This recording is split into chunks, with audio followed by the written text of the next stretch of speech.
Hi, I'm Laura. Today I'm going to read you the story of Helen, which is titled like this: My family came to my housewarming, only to force me to publicly give my house to my sister and her 3 kids. She deserves it more, they said.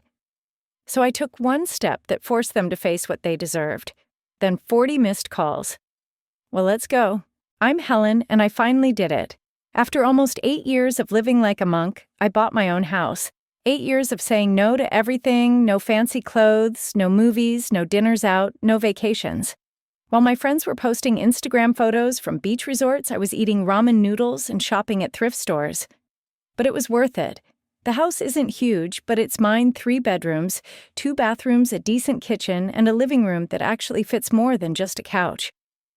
When I walked through it for the first time after signing the papers, I literally cried. The previous owners took good care of it, so I didn't need to worry about major repairs. Just move in and make it home. I spent the first week running around furniture stores and appliance shops. Nothing too fancy, I'm still careful with money, but everything I needed: a couch that doesn't hurt my back, a dining table that can seat more than 2 people, a washer and dryer that actually work. Each purchase felt like Christmas morning. After 2 weeks of setting everything up, I decided it was time to celebrate a housewarming party. I'd never had one before because I'd never had a house worth warming. I made a list of everyone I wanted to invite: friends from work, college buddies, some neighbors I'd met, and of course my family. I sent messages to my parents first. They live about an hour away in this tiny old house that's falling apart. George has been talking about fixing the roof for 3 years now, but somehow never gets around to it. Patricia complains about the kitchen being too small every time I visit, which isn't often these days. Then I messaged my sister Laura. She's 4 years older than me and divorced with 3 kids, Sophie, Liam, and little Ava. They're between 7 and 10 years old. Cute kids, but a handful. Laura lives in a 2-bedroom apartment across town. Her ex-husband pays good child support, so she only works part-time at some office job. She always talks about how tired she is, how hard everything is with the kids. My message was simple. Hey everyone, big news: I bought a house, having a housewarming party in 2 weeks. Here's the address. Hope you can make it. Can't wait to show you around. I expected my phone to start ringing immediately. I thought Patricia would call asking a million questions about the house, the neighborhood, how much I paid. I thought Laura would want to know about the bedrooms, whether there was a good school district nearby for her kids. I thought George would ask about the garage and the yard. But nothing. Radio silence. My friend Emma called me 20 minutes after I sent the message. Helen, oh my God, you bought a house. Tell me everything. How many bedrooms? Is there a pool? What's the neighborhood like? My coworker Alex texted back within an hour. Congratulations, I knew all that saving would pay off. Can't wait to see it. But my family, nothing. Not a single word. I kept checking my phone thinking maybe I'd missed a call or a text. Maybe their phones were dead. Maybe they were just busy. But days passed, and still nothing. No questions, no excitement, no congratulations. It was like I'd never sent the message at all. I tried not to think about it too much. I was busy anyway, making the house perfect for the party. I ordered food from this Italian restaurant downtown, enough pasta salad and bread for 20 people. I bought drinks, decorated the living room, made sure every room looked just right. My friends kept calling with questions about what to bring, what time to come, whether they could see the whole house. The excitement in their voices made me feel better about my family's silence. Maybe they were just planning some kind of surprise. Maybe they wanted to see everything in person instead of hearing about it over the phone. The night before the party, I couldn't sleep. I walked through each room, adjusting pillows and checking that everything was clean. This was it, my first real adult milestone, and I was going to share it with everyone I cared about. The day of the housewarming party arrived faster than I expected. I woke up at 6 in the morning, my heart already racing with excitement and nerves. I spent the entire morning running around like crazy, making sure everything was perfect. I vacuumed every room, twice arranged and rearranged the throw pillows on my new couch, and checked that all the bathrooms had fresh towels and soap. The food arrived right on time: 3 huge trays of pasta Caesar salad, garlic bread, and tiramisu for dessert. I set it all up on the dining table. I was still getting used to having real plates from the department store, real wine glasses, that actually matched not the paper stuff I'd been using for years to save money. Everything looked perfect, like something out of a magazine. People started showing up around 6 am. Emma came first with a bottle of expensive wine and this huge smile on her face. "Helen, this place is absolutely amazing. I can't believe you actually did it." She walked around touching everything like she couldn't believe it was real.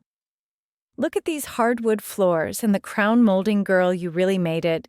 Alex brought his girlfriend Rachel, not my sister Laura, different Rachel, and they spent forever looking at every single room.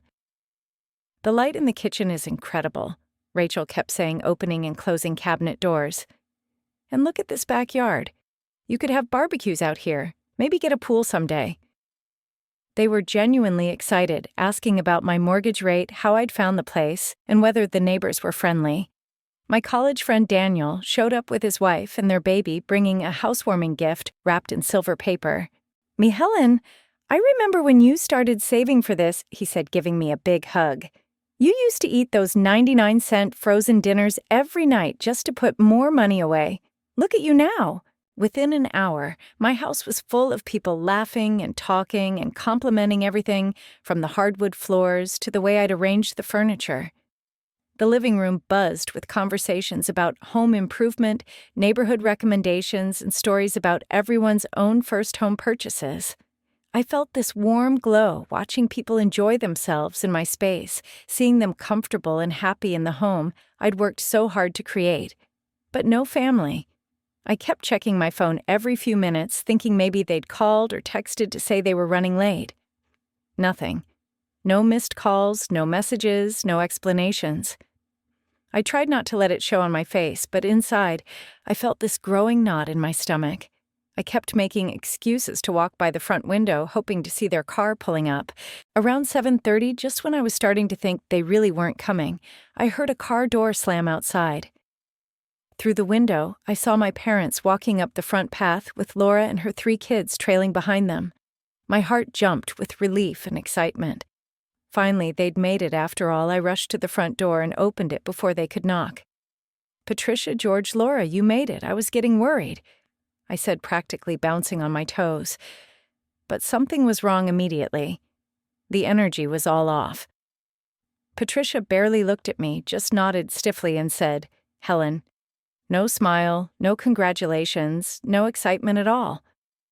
George gave me this weird half-hug that felt forced and awkward, like he was checking a box on a to-do list. Laura corralled her kids into the living room without even saying hello to me, just muttering something about them needing to behave themselves. "I'm so glad you're here," I said, trying to inject some enthusiasm into the moment. "Come on, let me show you around." Patricia and George exchanged this look I couldn't read. "We can see it later," Patricia said coldly. After a few minutes of awkward small talk, Laura said to her kids, "You 3 stay here and behave. I'm going to look around." She disappeared upstairs while Patricia and George stayed in the living room, barely talking to anyone. When Laura came back downstairs 20 minutes later, she walked straight to Patricia and George and whispered something in their ears. For the first time all evening, I saw them smile. Not at me, not about the house, but about whatever Laura had just told them. They looked satisfied, almost smug. About half an hour later, Daniel stood up with his wine glass. "I think it's time for some toasts. Helen, this is your moment." Everyone gathered around, and my grandmother Evelyn, George's mom, raised her glass first. "I'm so proud of Helen," she said. "She worked harder than anyone I know to make this dream come true. This house is proof that determination pays off." Everyone cheered. Emma went next, talking about how inspiring it was to watch me stick to my savings plan. Alex talked about my work ethic and how I deserved this success. I felt tears in my eyes listening to these people celebrate my achievement. But then Patricia cleared her throat and stood up. The room got quiet, and I smiled at her expectantly. Instead, she looked directly at me with this expression that was almost angry. "Helen has nothing to congratulate," she said loudly. "She's behaved irresponsibly and selfishly." The room went dead silent. I felt like someone had punched me in the stomach. Instead of giving this house to Laura, who has 3 children, Helen enjoys it alone. Patricia continued, her voice getting louder. "Laura is fighting for the happiness of her children. She's exhausted, and Helen gets everything easily." I stood there in shock, not believing what I was hearing. Patricia's voice started to crack, and actual tears appeared in her eyes. Laura deserves this house more than Helen does. As if on cue, Laura moved over to her kids and hugged them dramatically like she was protecting them from some terrible fate. The kids looked confused but played along. I couldn't speak. I couldn't even think. This was supposed to be my celebration, and my own mother was telling everyone I didn't deserve what I'd worked 8 years to achieve. Then, my Aunt Lisa, Patricia's cousin, stood up. "You know what, Patricia's right," she said, pointing at me. "Helen, you should think carefully and give this house to your sister. Those kids need space more than you do." But my grandmother Evelyn stood up immediately. "Absolutely not," she said firmly. "Helen earned this house herself. She doesn't have to give it to anyone."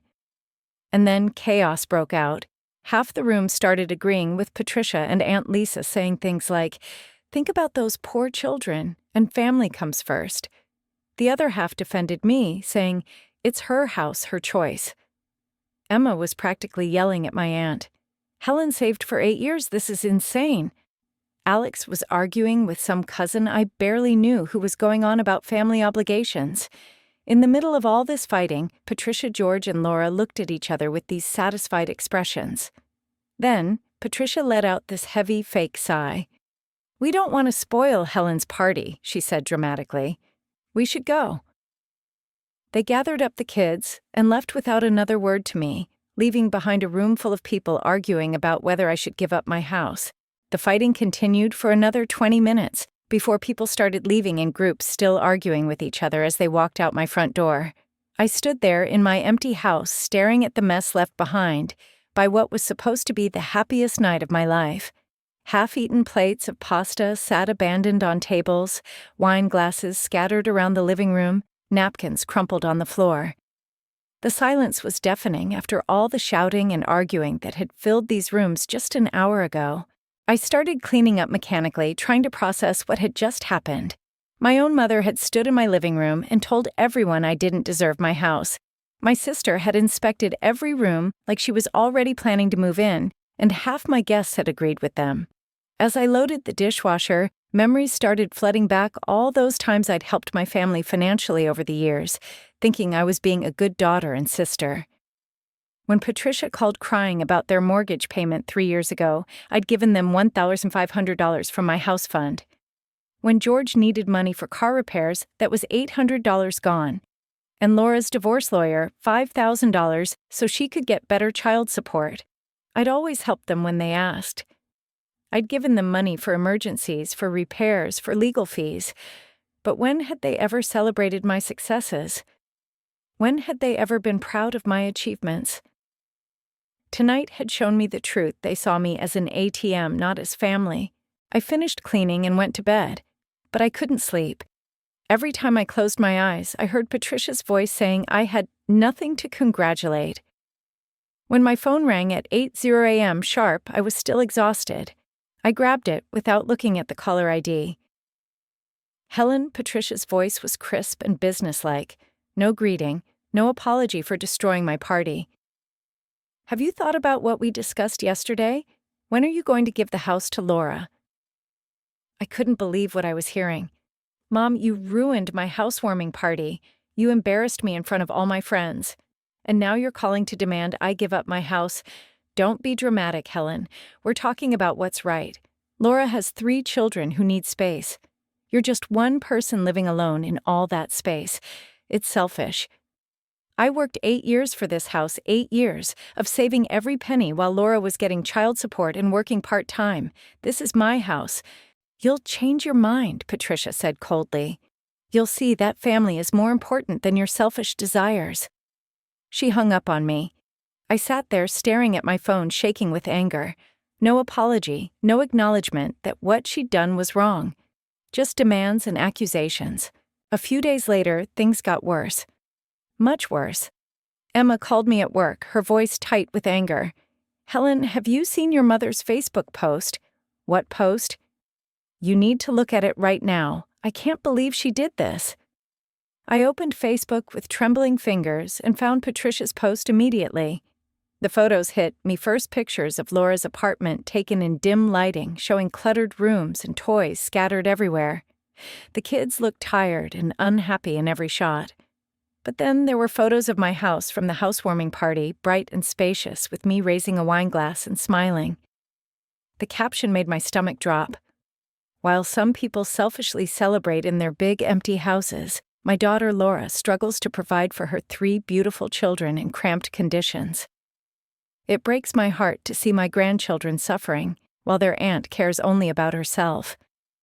Laura works so hard and deserves better than this. Some people get everything handed to them while others fight just to survive. The post had dozens of comments already. Relatives I barely knew were writing things like, "Helen should be ashamed, and those poor children deserve better."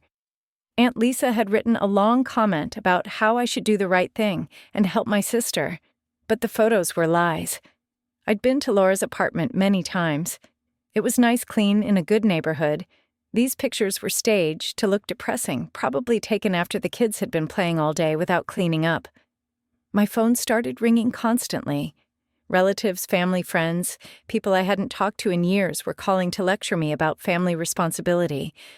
Cousin Jenny called crying about how I was tearing the family apart.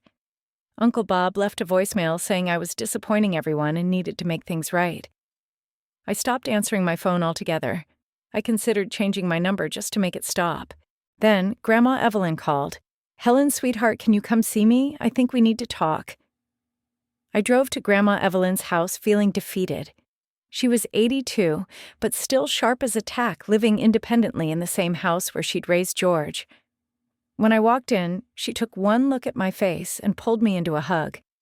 "Sit down, honey. Tell me what's been happening."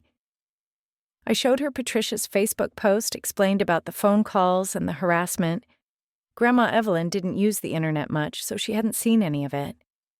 She studied the photos carefully, then looked at me with sad but determined eyes. "This is wrong, Helen. What your mother is doing is manipulation, plain and simple." "I feel like I'm going crazy, Grandma. Half the family thinks I should just give up everything I worked for."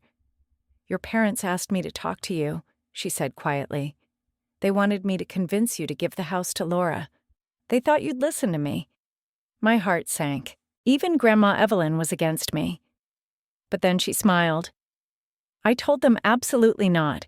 You earned that house, Helen. You made sacrifices for 8 years while Laura was living comfortably on child support.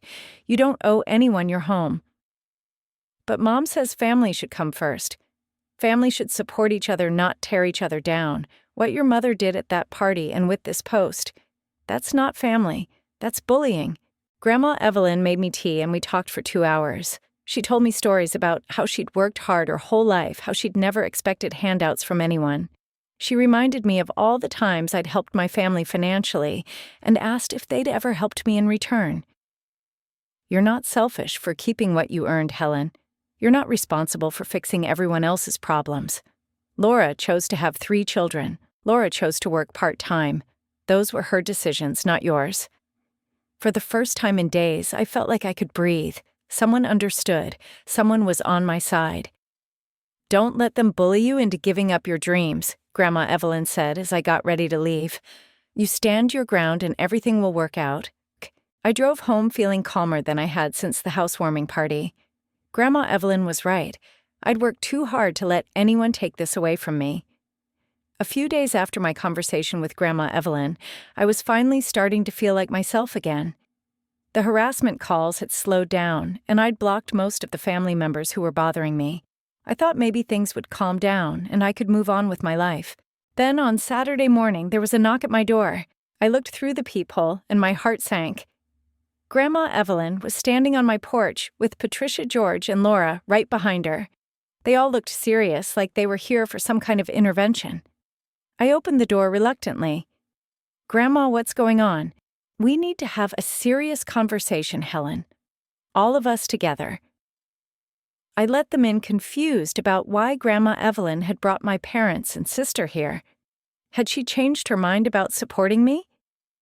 My stomach twisted with anxiety as we all sat down at my dining table. Patricia and George looked pleased with themselves, like they were about to win something. Laura kept looking around my house with that same calculating expression from the housewarming party. Grandma Evelyn cleared her throat. I've been thinking about this situation all week, and I've made a serious decision. Patricia leaned forward eagerly. Mother, we're so glad you're finally seeing reason about this. I met with my lawyer yesterday. Grandma Evelyn continued, and I changed my will. Patricia and Laura immediately perked up, and George started smiling. They thought Grandma Evelyn was about to support their plan to take my house. I had originally planned to leave everything to George, Grandma Evelyn said, looking at George, so he could divide it fairly between his daughters. But this whole situation has shown me that wouldn't be fair at all. The smiles on my parents' faces started to fade. I'm leaving my savings almost $400,000 entirely to Helen, and I'm splitting my house 50-50 between Helen and Laura. Laura's face went white, then red. What? That's not fair. Helen already has a house. I'm the one with children who need help. Fair. Grandma Evelyn's voice was steel. Helen saved for 8 years to buy her house. She worked hard and made sacrifices. You've been living comfortably on child support and expecting handouts from everyone else. Patricia stood up, her voice shaking with anger. Mother, you can't do this. Laura needs that money more than Helen does. Helen is being selfish, and you're rewarding her for it. I'm rewarding hard work and responsibility, Grandma Evelyn said calmly. Something Helen learned and Laura apparently didn't. George finally spoke up. Mom, this isn't right. We're family. We should share everything equally. Did you share equally when you helped pay for Laura's wedding, but not Helen's college graduation celebration? Did you share equally when you spent 2 weeks helping Laura with her baby, but couldn't spare a weekend to help Helen move into her first apartment? The room went silent. My parents looked stunned that Grandma Evelyn had noticed their favoritism over the years. Laura started crying, but they weren't real tears. Grandma, please think about your great-grandchildren. They need stability. They need space. Helen is just one person. Helen earned her space, Grandma Evelyn said. And if you really cared about your children's stability, you'd stop trying to steal their aunt's house and focus on improving your own situation. Patricia's face was getting redder by the minute. If you do this, Mother, you'll tear this family apart forever. Grandma Evelyn smiled, but it wasn't a kind smile. This family was already torn apart when you decided to publicly humiliate Helen and demand she give up everything she worked for. I'm just making sure the damage doesn't get worse. Then she stood up and looked directly at Patricia. And if you don't delete that hateful post about Helen by tomorrow morning and publish an apology, I'll change my will again and leave everything to Helen. Every penny, every possession. Patricia, George, and Laura all went completely silent. The threat hit them like a slap. You have until noon tomorrow to apologize publicly to your daughter, Grandma Evelyn said. After that, my lawyer will be making some additional changes. She pointed toward my front door. Now, get out of Helen's house and think about how you want to proceed. They left without another word, looking shocked and defeated. After they